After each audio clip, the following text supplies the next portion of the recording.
here we go. Here's some of your hot off the press. Some of your extraordinary proposals. Go on then. I need to read them first.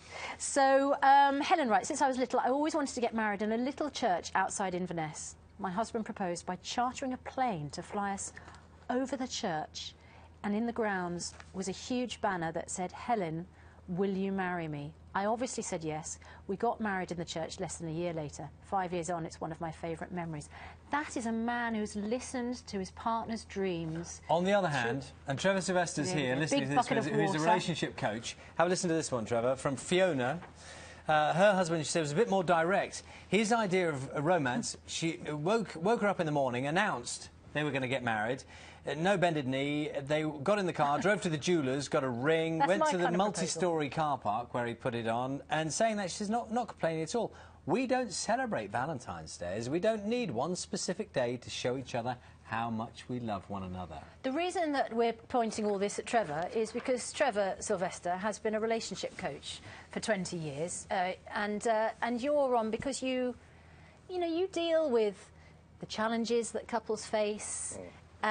You've written this book, Lovebirds, where you categorise individuals as sort of types, and you use bird characteristics to do that. Is how someone proposes an important thing in a relationship?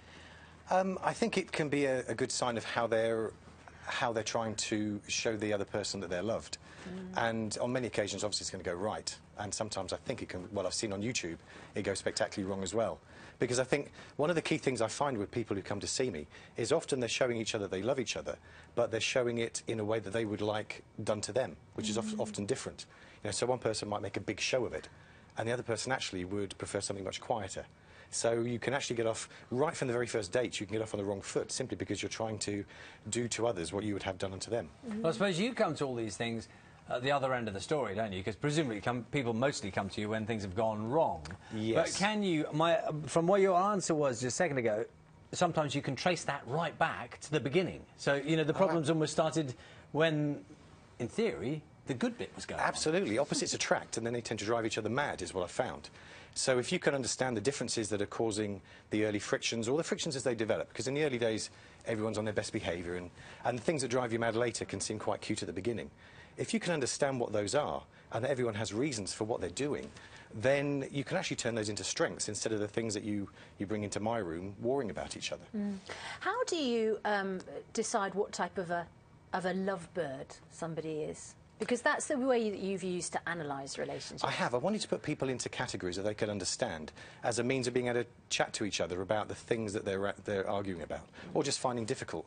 And so I chose these lovebirds just as a kind of a cheeky way almost to get people smiling about things they're shouting about at the moment. So they end up being robins or doves or... Robins and doves and nightingales and swifts. Because you often find that people, for example, some people show that they love each other by visual cues, the looks they give, the way that they dress, you know, the real effort they put into how they look. Where that might mean nothing to somebody who is what I would call a soundbird, like a nightingale, who really needs to be told. The trouble some people have with classifications, and I know you've used it as a way of kind of getting into the issue, but the trouble with that is that people change. I mean, you know what I mean? In a way, you're in danger of putting someone as, you know, that's the kind of person you are, or I am, or they think they are. And you can change, can't you? Yeah, you can. I think most people change into more of what they've always been. Unless they have a real reason for becoming something else. So, you know, whenever you're trying to fit the whole human race into 8 types, you need to accentuate it. And most people are going to find that different aspects fit in different situations. But when it comes to love, we do tend to have a way of knowing we're loved. And I think if you can understand what that way is for your partner and feed that, then you end up with them much more satisfied than keep trying to satisfy them by how you know you're loved. How do you find out how your partner needs to be loved? Well, you can take my quiz in the book. OK. Well, tell me how my partner needs to be loved. Or actually, you can listen and you can watch them, because often what they're doing for you is often a sign. For example, my wife is one of those, she's a swan, what I categorise as a swan. And comfort is very, very big for her.